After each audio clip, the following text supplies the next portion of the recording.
नमस्कार। प्रजापिता ब्रह्मा कुमारी ईश्वरी विश्वविद्यालय में आज ज्ञान मंथन स्टूडियो आया हुआ है शांतिवन के वरदानी भवन में, जहां पर हम मिलेंगे ऐसी दिव्य आत्मा से जो पिछले 67 सालों से ईश्वरीय ज्ञान में अपने जीवन को समय श्वास संकल्प से साकार बाबा के पाना लिए हुए ऐसी दिव्य आत्मा हमारी नेपाल की राज दीदी। आइए उनसे मुलाकात करवाते हैं कि कैसे उन्होंने जीवन के 67 साल निकाले हैं और उनका जन्म कहाँ हुआ, कैसा उनका यात्रा रहा। यह सुखद यात्रा सदा ही हर समय मुस्कुराती रहती हैं, ये राज क्या है, उनसे आप अवगत कराएंगे। दीदी ओम शांति। ओम शांति। दीदी, जब आप छोटी थी तो आप भगवान किसे मानती थी? छोटेपन से ही कृष्ण को भगवान ज़्यादा प्यार करते थे, लेकिन जो भी देवताएं हैं सब भगवान के ही रूप हैं। माना मम्मी पापा आपके साथ में जाते थे?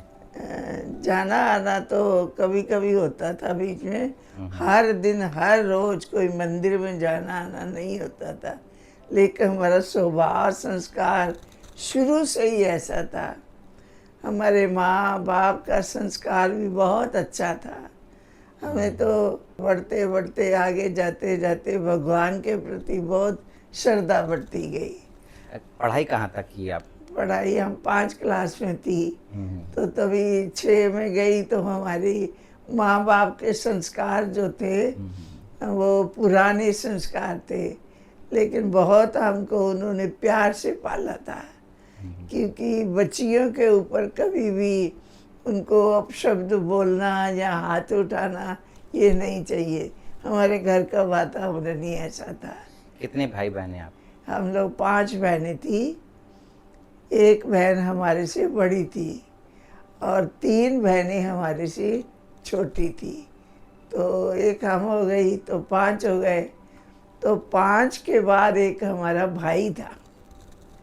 समय के अनुसार जमाना ऐसा था, तब अब बच्चा हो तब बच्चियों का आना भी थोड़ा कम हो। लड़की के बाद एक लड़का का जन्म हुआ।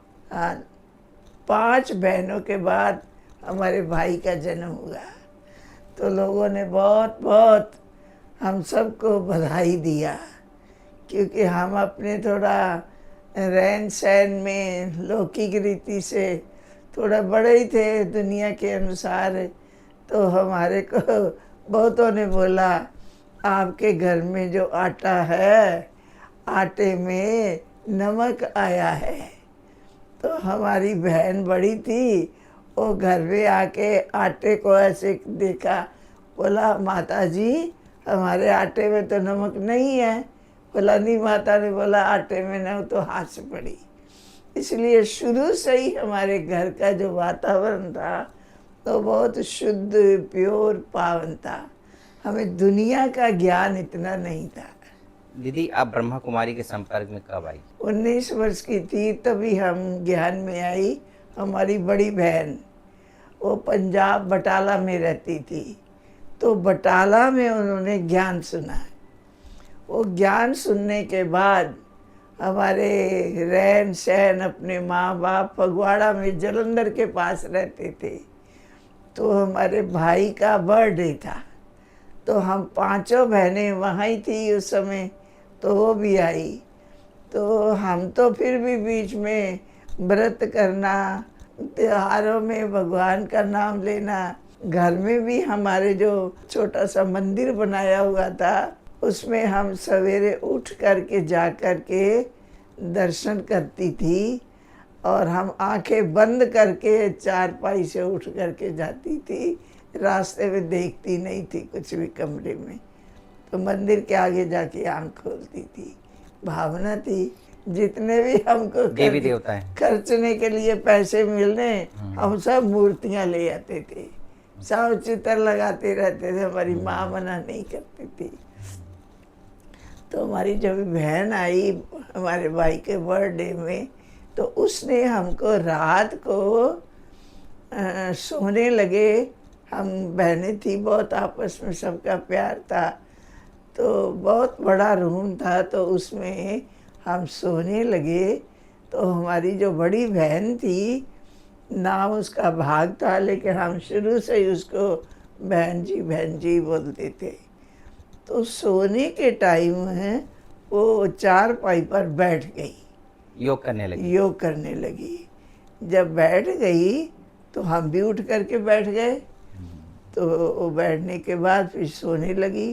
तो हमने कहा बहन जी आप क्या कर कैसे रहे हो? ध्यान में बैठ गई, आप तो कभी बैठती नहीं। बोली नहीं नहीं, वहाँ बटाला में सिंधी बहनें आई हैं, दादियाँ दीदियाँ आई हैं, तो वहाँ पर हम जाते हैं, तो वहाँ उन्होंने योग सिखाया है। कैसे ध्यान में आप बैठ गई? तो उसने बतलाया कि हम वहाँ गीत बजते हैं और हम योग में बैठ जाते हैं, तो इसीलिए अभी मैं सोने के टाइम योग में बैठ गई। तो किसको याद किया? कहती भगवान जो है ना वो ऊपर रहता है, सितारे है ना, इसे आकाश के ऊपर भगवान रहता है। तो भगवान ऊपर रहता है और उसमें हमारा मन चला जाता है जब गीत बजता है। तो वो सुनाती गई और हमारा मन भी ऊपर जाने लगा। हमारा जो मन कि जब आपने ब्रह्मा कुमारी का कोई प्रदर्शनी नहीं या था, कोर्स बस वगैरह वो नहीं तो किया? पहली बार ही, वो तो था ही नहीं, मालूम नहीं था। तो उस समय ऊपर है श्री कृष्ण को देखा, साक्षात्कार नहीं, ऐसे ही वो जैसे जैसे बोलती गई कृष्ण है, गाय है और कृष्ण मुरली बजा रहे हैं, हम उनको मस्त होकर के देख रही है। तो उन्होंने 10-15 मिनट हमको अपना अनुभव ऐसा सुनाया। तो हम बैठ गए, हमने बचा बहन जी और कहते भाई ज्ञान खत्म हो गया, इतना ही है। शुरू में। तो तो उसके बाद जो उसने है उसके कोर्स। बाद उन्होंने बोला कि हम अमृतसर जाएंगे। अमृतसर में भी आश्रम है, चंद्रमणि दादी वहाँ रहती है और सिंध से आए हुए हैं, सिंधी हैं। तो जब हम वहाँ जाएंगे आप भी आना, तो हम वहाँ जाएंगे। उसके बाद हम लोग अपनी बड़ी बहन को लेकर के तो अमृतसर आश्रम में गए। आप दोनों? अब हम दोनों जब आश्रम में गए तो चंद्रमणि दीदी अपने कमरे में अपने पलंग पर बैठी हुई थी। तो हमको भी साथ में कुर्सियों में बिठा दिया। तो बैठने के टाइम मुझे लगा कि ये तो इन्हों के तो बराबर हम भी हो बैठ गए। ये गुरु है, हम चेला हैं, गुरु क्योंकि तो नीचे बिठाते नीचे हैं बैठा। और इन्होंने हमारे को बराबर बिठाया है। तो हमको बहुत बहुत अच्छा लगा, क्योंकि हमारी शुरू से ही ये भावना रहती थी कि औरों को, पुरुषों को गुरु बनाने से तो अपने घर वाले भाई बहनों की सेवा करनी चाहिए। इसलिए उनों के प्रति श्रद्धा है, लेकिन ऐसे उनको गुरु बनाना पुरुषों को नहीं चाहिए। तो दीदी ने बराबर बिठाया तो हमको बहुत अच्छा लगा। फिर उन्होंने चित्र लगा हुआ था शिव बाबा का, वो भी समझाया। समझाते समझाते तब और बहनें भी थी, उन्होंने भी ऐसे करके समझाया। तो हमारा मन जो था वो तो भगवान में ज्योति रूप में अब जाने लगा। तो बहुत जो स्थूल में प्रभाव है वो चंद्रमणि दादी का हमारे ऊपर पड़ गया। बहुत अच्छी, बहुत ऊंची कोई देवी है। और ये ऐसा भी है, घड़ियाँ तब दादियाँ लगाती थी, घड़ी लगाई हुई थी। तो ये लंबी चौड़ी पर्सनालिटी अच्छी थी उनकी। बहुत पर्सनालिटी थी। तो ये तो डॉक्टर भी लगती है, डॉक्टर ही होगी, कुछ होगा ऐसा मन के अंदर। और फिर हमको टोली दिया, बहनों ने लाके टोली दिया। तो अब टोली दे के तो प्लेट तो अपने साफ करनी है, तो हमको क्या मालूम। तो टोली खाई तो प्लेट भी बोला रख दो, तो हमने रख दिया। तो भी हमको बहुत अच्छा लगा। लेकिन जो ज्योति बिंदु भगवान है, निराकार भगवान है, परम धाम ऊपर निवासी है, अब वो संसार में आए हैं। उन्होंने आके ये सब ज्ञान दिया है। तो आप आना, कोर्स करना। कोर्स ज़रूरी नहीं बोला, तो आना, आप कोर्स भी करना, चित्र भी देखना और आना। तो हम तो एकदम, हमारा तो मन बदल गया। आश्रम से बाहर निकलने लगे तो हमको ऐसे फील होने लगा कि ये संसार, ये दुनिया, ये तो एक मेला है। हम वो पहली ऊपर से मुलाकात आए में ही हैं, पहली मुलाकात में ही ऐसा ही हो गया। हम इस मेले में आए हैं, कितने दिन के ऐसा बाद फिर कोर्स फील आपने होने किया? लगा। तो बीच बीच में हम लोग आते रहे। अच्छा, जब आते रहे तो हमें ज्ञान चित्रों पर और मैंने बहने कंटिन्यू बहने कोर्स नहीं किया 7 दिन का। समझाती गई। कोर्स 7 दिन ऐसे नहीं नहीं था, पहले हमने नहीं किया। हम्म, तो आने से ही हम अपने घर में आई है, अपनी दीदी के पास आई हैं, और उन लोग का भी इतना स्नेह, अपनापन। प्यार, अपनापन हो गया। तो तब हमने, उसके बाद तो आना जाना शुरू हो गया। तो 1 साल हमने क्लास में आना जाना करना, 1 साल क्लास घर से किया। कितना दूर होता था? अब दूर तो था, आधा घंटा रिक्शा में आना जाना, कभी तो आप अकेले मोटरसाइकिल आते थे में, कि आपके साथ बहनें भी आती थी? कभी मोटरसाइकिल में आना जाना। बहनें भी आती थी, आसपास की भी और लोग भी आने लगे। तो आते आते 1 साल होने लगा। तो हम तो एकदम जैसे प्योर, पवित्र, शुद्ध आत्मा है। तो लहसुन प्याज घर में नहीं बनता था? घर में उस समय लहसुन प्याज नहीं बनता था? नहीं, लहसुन प्याज तो बनता था। तो लहसुन प्याज छोड़ दिया। अच्छा, दादी ने कहा कि ये सब ठीक है। लहसुन कहा नहीं, अपने आप मालूम पड़ गया यहाँ नहीं खाते नहीं हैं। खाते। तो लहसुन प्याज तो छोड़ दिया।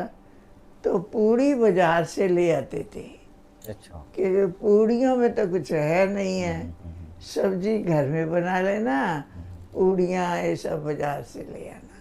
कुछ लोग और भी आते थे, भाई वहाँ के। तो वहाँ के कुछ रोज आने वाले भाइयों ने हमारे लौकिक रीति से भी उनको बोला कि आप अकेले आइए, अपनी मिसेज को मत लाइए। माना एक प्रकार विघन पैदा हुआ है। विघन पैदा हुआ। तो 1 साल तो ठीक चलते रहे, हम प्यूरिटी में चलते रहे। और उसके बाद उसको भी लगा कि 1 साल हो गया, अब तो ठीक है, अब तो खुश है सब। तो प्योरिटी में हमारा थोड़ा बहुत होने लगा। उसके बाद 1 साल हमारा थोड़ा ऐसा चला।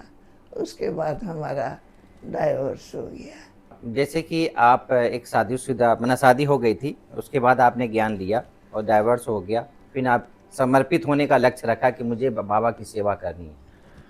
तो जब ये डिसीजन लिया तो फिर घर वाले फिर आपको ऑब्जेक्शन नहीं किए कि ये क्या कर रही हो? नहीं नहीं, उसमें क्या था, समर्पित होना है। हम तो हैं ही हैं समर्पित। अंदर वो फीलिंग थी, क्योंकि अपनापन लगता था ना दादियों से। जी जी। हम तो यहाँ की हैं, आना है ये नहीं, हम हैं ही यहाँ की। स्वाभाविक जो था, वो हमारा मन जो था वो बदल गया। फिर वहाँ मम्मा आई थी। तब हम ऐसे टाइम पर तो मधुबन नहीं जा सकते थे। तो चंद्रमणि दादी ने कहा मम्मा आई है दिल्ली में। तब बड़ी दीदी दिल्ली रहती थी, मनमोहिनी दीदी, रजौरी में। तो उनके पास गए। तो मम्मा से राय सलाह, मम्मा चंद्रमणि दादी ने सब सुनाया। सवेरे ही बड़ी दीदी हमको 6 बजे मम्मा के पास ले गई कमरे में। जाने से ही मम्मा ने कहा ये तो शिव शक्ति है, आपकी विजय है, आप जैसे भी करके मिलाओ, जाओ आओ, आपको कोई रोक नहीं पाएगा। मैंने पहला दर्शन आपने किया और उनके शब्द ये निकले आपके प्रति? चंद्रमणि दादी ने उनको हमारा परिचय दे दिया। तो मम्मा ने ऐसे बोला, गोद में लिया। अब लौकिक रीति से हमने कभी ऐसा आज तक ऐसा कहा तो नहीं है, तो भी लौकिक रीति से हमारी छोटी बच्ची थी। तो छोटी बच्ची जब थी तो वो ही मम्मा ने अपनी गोद में ले लिया। मम्मा ने गोद में लिया और बहुत उसको प्यार किया। बोला लौकिक रीति में भी हमारे सहज सरल रीति से संबंध क्या होता है हमें मालूम नहीं रहा, इसलिए हमारा केस शुरू हुआ। मम्मा ने भी बोला जाओ, आपको कोई विघ्न नहीं आएगा, आएगा आप शक्ति हो, जीत जाओगी। मम्मा के साथ ही दिन में खाना खाया। फिर मम्मा ने जगदीश भाई के पास भेजा कि जगदीश से भी जाकर राय लो। दिल्ली में हमारा बहुत बड़ा परिवार था, उसमें से निकलने का भी बहुत ढंग तरीका चाहिए था। इसलिए जगदीश भाई के पास गए। चंद्रमणि दादी साथी थी, तो वो भी एक छोटा सा कमरा था, तो वहाँ ही हमको मिले। ऐसे लगा जैसे कोई योगी बैठा है। उसने भी हमको राय सलाह दी कैसे चलना, कैसे नियम कानून समझाए।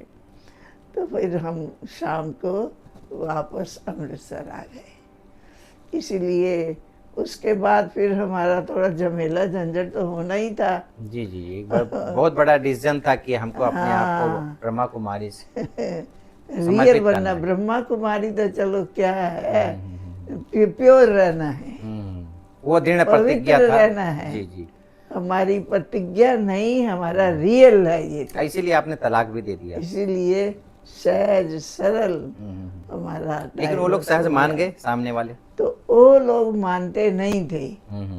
वो लोग क्यों मानेंगे? वो लोग नहीं मानते थे। तो नहीं मानने के बाद भी हमने केस कर दिया।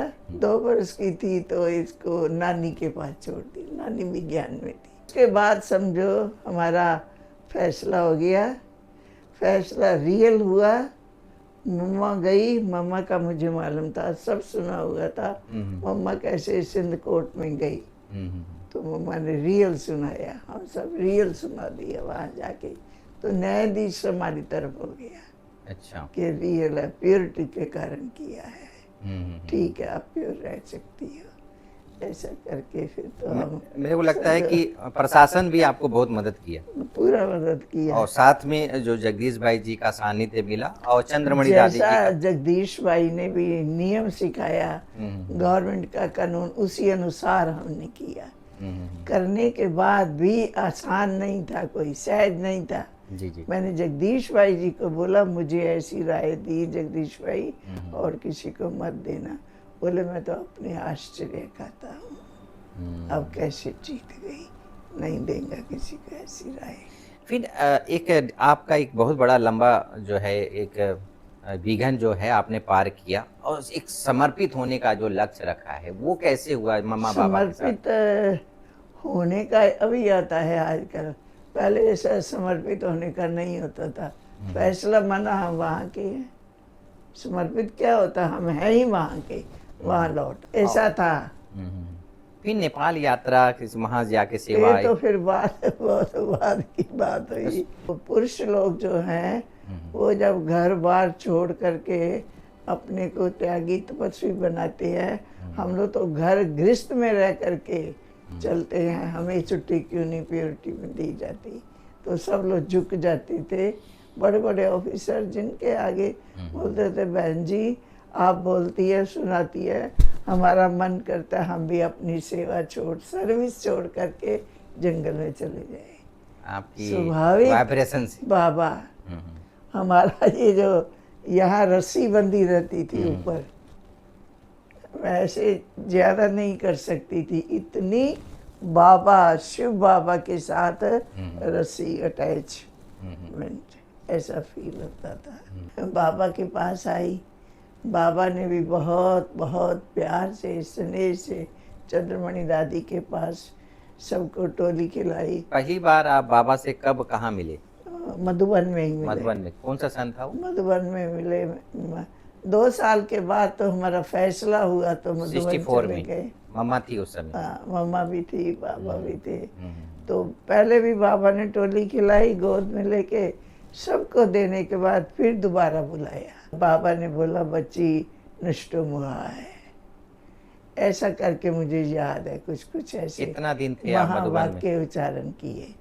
2 साल के अंदर तो हो गया सब। 1 साल ज्ञान सुना, 1 साल महाभारत हुआ, 2 साल के बाद कर्म सब पर क्लियर हो गया। मुक्त तो हो पहली बार गए। जब मधुबन में आप वहाँ रुके थे, मधुबन में बाबा के साथ कितना दिन रुके थे आप? वहाँ से बहुत मिलने जाना टाइम पड़ता? रुकते थे। जी। तो जब भी बाबा के आगे से आओ जाओ, तो बाबा बहुत कुछ न कुछ महावाक्य जरूर बोलते थे। फिर बाबा के साथ ही हम झूला झूल रही थी, मम्मा बाबा दोनों थे। तो बेंगलोर से एक भाई था, वो टेप लेके आया था। पहले कैसे टेप सब कुछ नहीं होता था, छोटी सी टेप लेके आया था। तो वहाँ रखी, तो बाबा ने कहा हाँ बच्ची गीत गाओ गीत गाओ। तो वो गीत हमने फिर गाया, सावन के झूले में गुलशन के फूलों में कैसी बहार कैसा निकल, ऐसा ये ऐसा आपने कर गीत वो बनाया याद था? आता। स्वाभाविक था वो, तो गीत आते थे अनुभव तो के आधार बहुत तो ऐसा मैंने आप पहले सुनाया। मैंने एक सिंगर भी थी आप, है ना? गीत सिंगर तो नहीं थी, पर मैंने गीत ये सब ड्रामा भी हम अपने और जो गीत पहले के थे करते दादियों के थे। साथ के, बहुत ही निराले, बहुत अच्छे। 7 दिन वहाँ पर दिवाली चलती थी अमृतसर में, संतों मंतों का मेला लगता था 7 दिन। हम 7 दिन उसका भाषण सुनने जाते थे। तो कपड़ा हम रंगीन पहन लेते थे तब, तो 2-3 जने मिल के जाते थे। जो उन्होंने पॉइंट बोली उसी को ठीक रात को बोलना। उन्होंने अगर कहा भगवान सर में है, वहाँ है, तो हमने बोलना भगवान सर में नहीं है।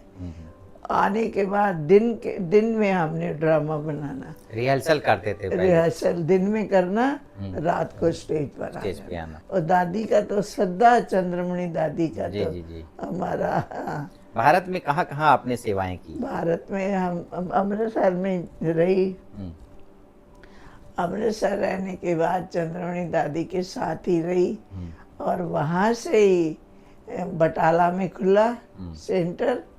बटाले में थोड़ा टाइम रही, 1-2 बरस, और फिर गुरदासपुर खुला।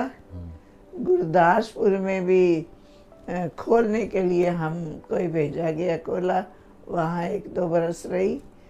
उसके बाद बाबा ने हमको बुलाया मधुबन में पटना भेजने के लिए। चंद्रमणि दादी ने कहा बाबा ने बुलाया, तो हमने कहा पटना में हम कहाँ संभाल पाएंगी। पटना तो वहाँ में रानी बहन अपनी, पहले से थी कि नहीं? पटना में ये थी अपनी दादी प्रकाश बनी, अच्छा। राजा था वहाँ, राजा के पास दादी रहती थी, वहाँ आश्रम खोला हुआ था, जालान बाबू। अच्छा। ये सब आप नहीं जानते हैं। जी जी, जलान बाबू के हाउस में रहकर वो दादी सेवाएं करती थी। हाउस नहीं, दरबार था, वो म- राजा था। महल था, महल, हाँ, महल में रहती वो आधा नदी में था, थी। आधा बाहर था, जी जी। वहाँ पर रहते तो थे। कितने साल आप वहाँ रहे? तो फिर वहाँ जब भी हम गई, तो दादी तो आ गई सच्ची गीता लिखने के लिए। आई तो थोड़ा तो ऊपर नीचे होने लगा, तो ठीक करने के लिए बाबा ने हमको वहाँ भेजा। तो हमने मधुबन में आके कहा हम ठीक नहीं कर पाएंगे बाबा, दादी की जगह हम कैसे। बाबा बहुत गले लगाते थे, बोले बच्ची तू अपने आप को नहीं जानती, तू ठीक कर लेंगी। ये वरदान मिल गया। चंद्रमणि दादी भी वरदान तो पीछे अभी बोलने लगे हैं, बाबा के होते तो वरदान के बाबा सामान्य तो बोल होते थे। बातचीत ही करते थे। चंद्रमणि दादी भी यही बोलती थी, राज हम तुमको जानती हैं, आप सब ठीक कर लेंगी।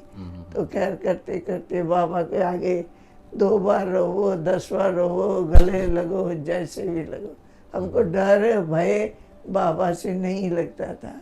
क्यों? वो तो हमारा बाबा है, अपनापन लगता था।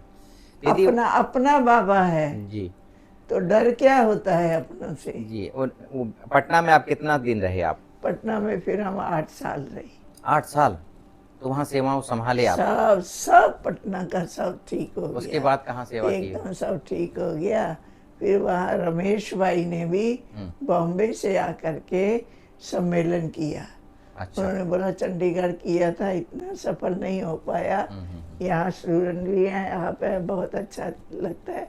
तो वहाँ सम्मेलन पहली बार बहुत बड़ा किया, जिसमें सारे मधुबन से बोली दादी से लेकर के ऐसे सारी दादियाँ आई थी? लच्चू, ईशू, बड़ी दीदी, दादी, सब के सब वहाँ उस समय गए। इसलिए तो ये था। फिर आहिस्ते आहिस्ते आसपास सेवा करते जाना।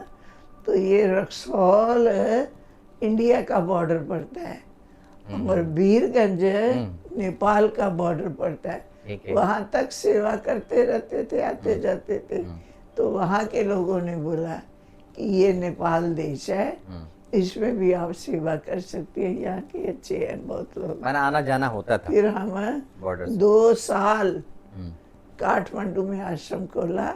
उसी और समय? 2 साल मैंने आहिस्ते आहिस्ते पहले नीचे किया, फिर आहिस्ते आहिस्ते 2 साल पटना में आना जाना करती रही। अच्छा। वहाँ भी खोल दिया। तो इधर तो दादियों ने बोला अभी पटना संभालो, उधर करो या दोनों करो। तो हमको लगा, हम बोला दी दोनों दर तो मुश्किल होगा।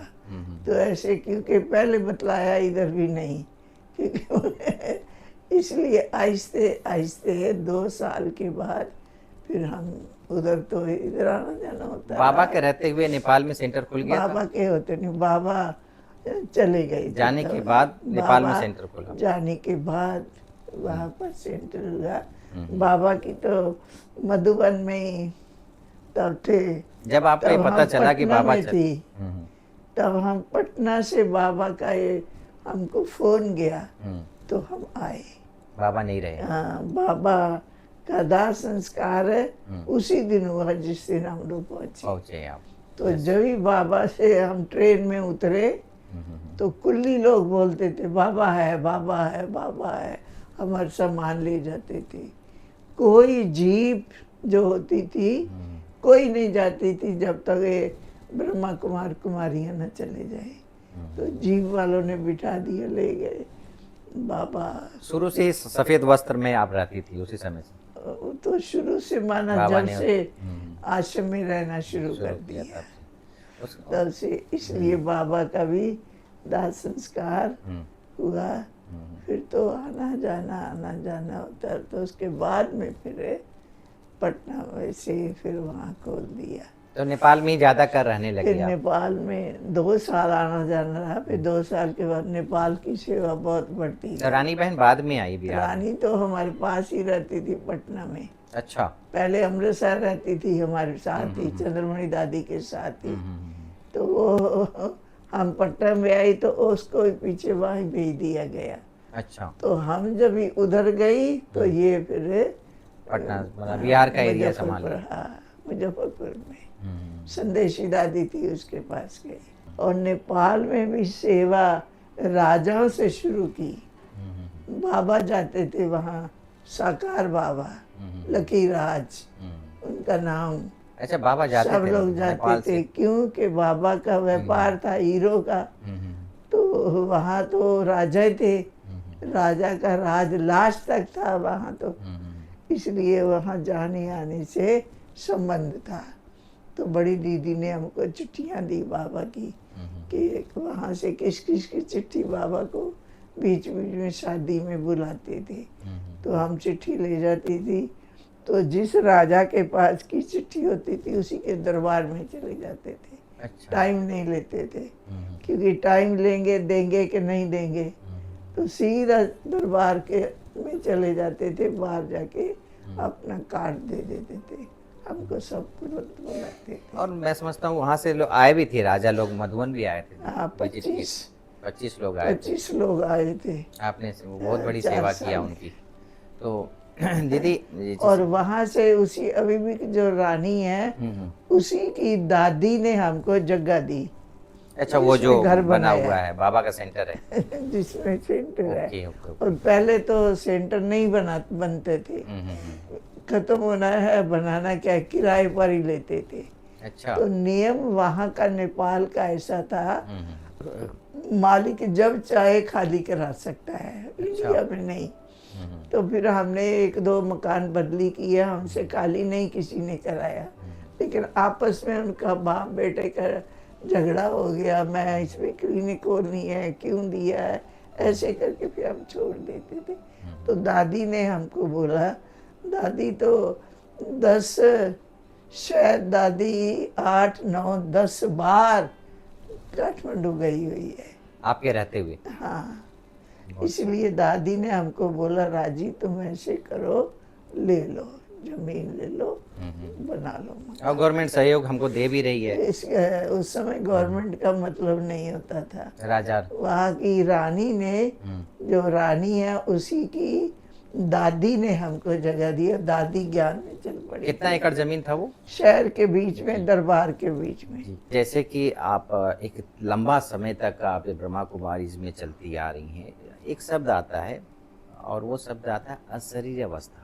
ये क्या होता है अशरीरी अवस्था, इसकी परिभाषा क्या है? और अशरीरी अवस्था की होती, उसमें आंतरिक जो है वो किसी आत्मा के प्रति ईर्ष्या, अवगुण वो नहीं आता है।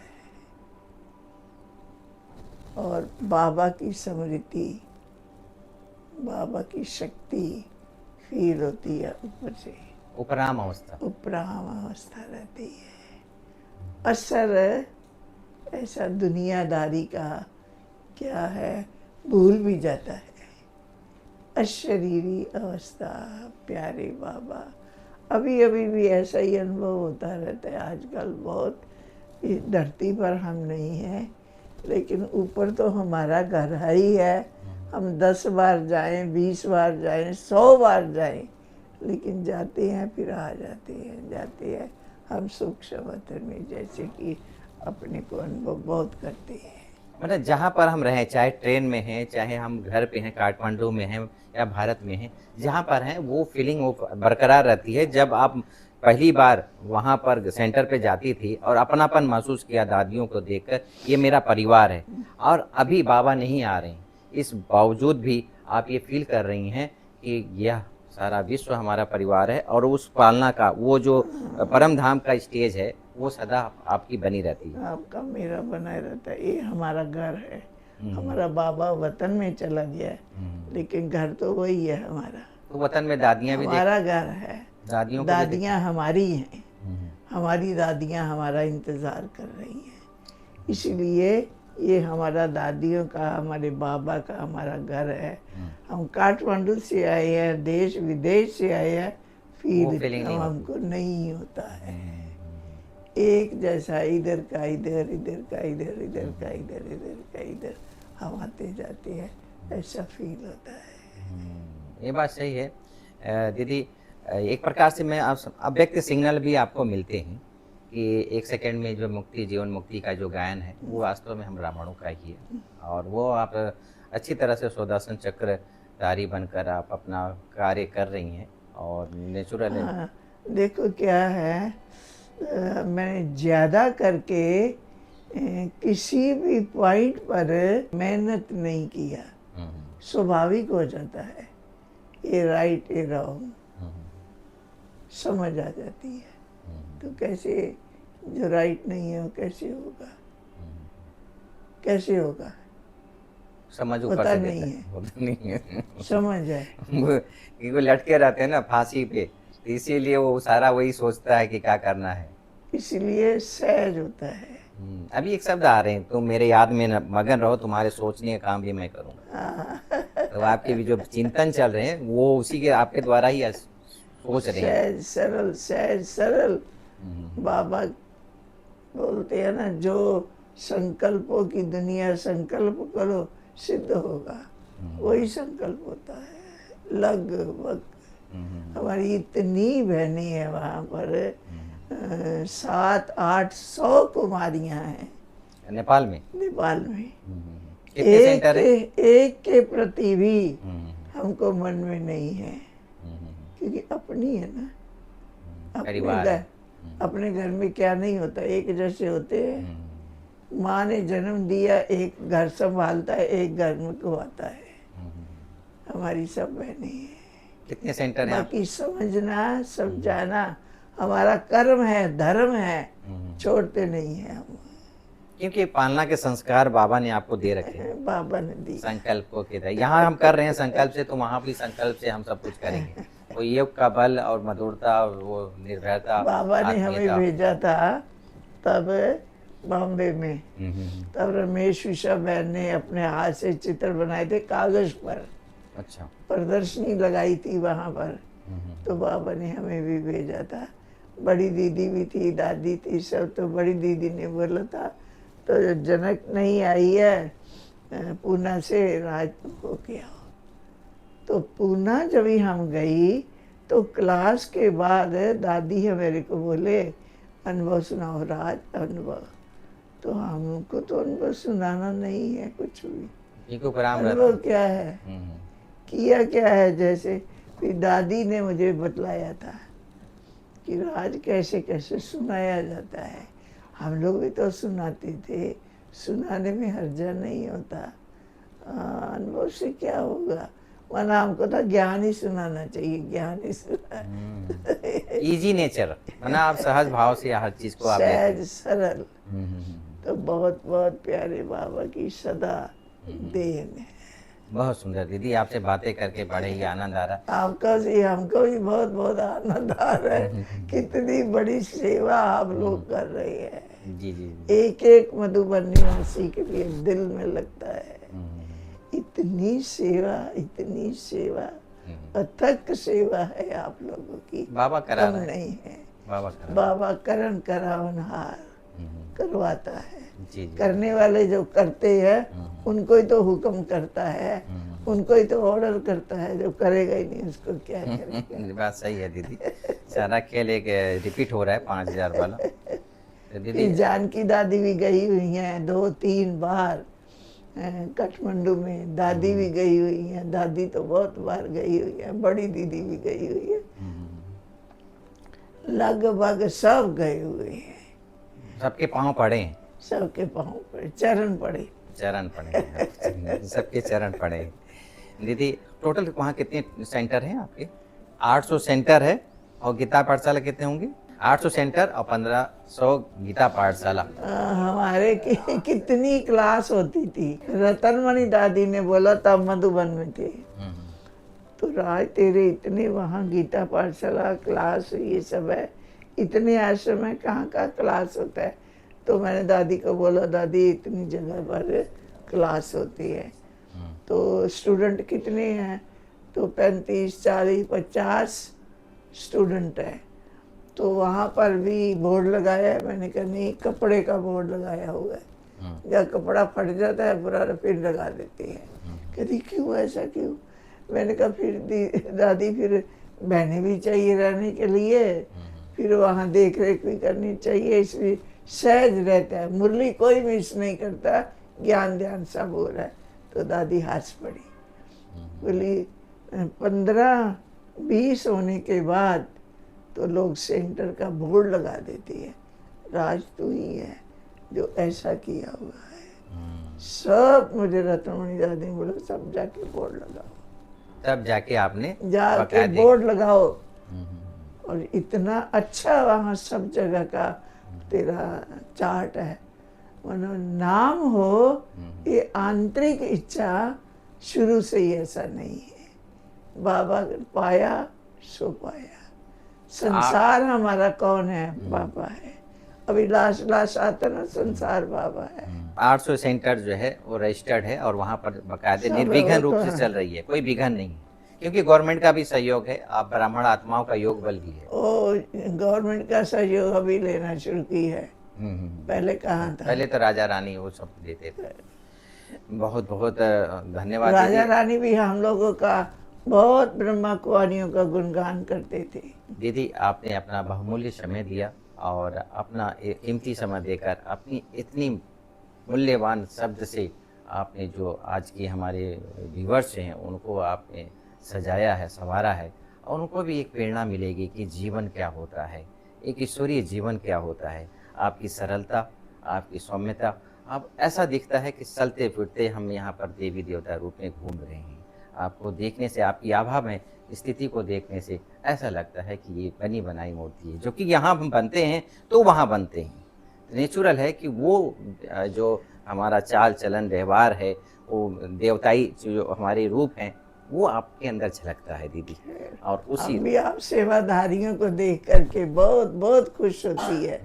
देखो यही हमारा जन्म लास्ट, यही हमारा जन्म फास्ट, हमारा रिश्ता नाता अभी है। जी जी जी, अपनापन महसूस फिर होता है। दूसरा जन्म होगा हमारा, ये हमारा पहला जन्म है। सही बात है, ये न्यू है यहाँ पर, क्योंकि तपस्या के बल पर हमने 21 जन्मों की बादशाही हम अभी समय ले रहे हैं। तो बहुत बहुत धन्यवाद दीदी। बहुत और आपने इतना, आपका भी धन्यवाद भाई जी। दोस्तों जिस प्रकार से आज आपने सुना कि हमारी राज दीदी ने बड़े ही सरल स्वभाव से, जो कि शुरू से ही बचपन से ही एक सरलता का, एक इनके सौम्यता का इनका एक नेचर रहा हुआ है, जिसके कारण इनके संकल्प ज़्यादा नहीं चले।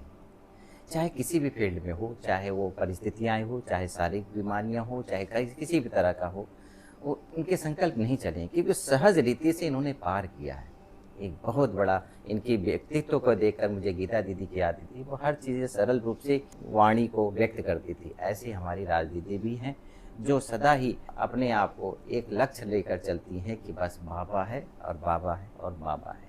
अब बाबा के उस याद की यात्रा में रहकर खुद को भी मधुरता में सींच रही हैं, और एक उसके याद में रहकर एक नई दुनिया की स्थापना भी कर रही हैं। और जो 800 जो सेंटर्स हैं, जो भाई बहन हैं, उनको भी सूक्ष्म रीति से पालना दे रही हैं। ऐसी दिव्य आत्मा के साथ फिर एक नए समय पर नए व्यक्तित्व के साथ फिर मिलते हैं। तब तक के लिए नमस्कार। ओम शांति। शांति।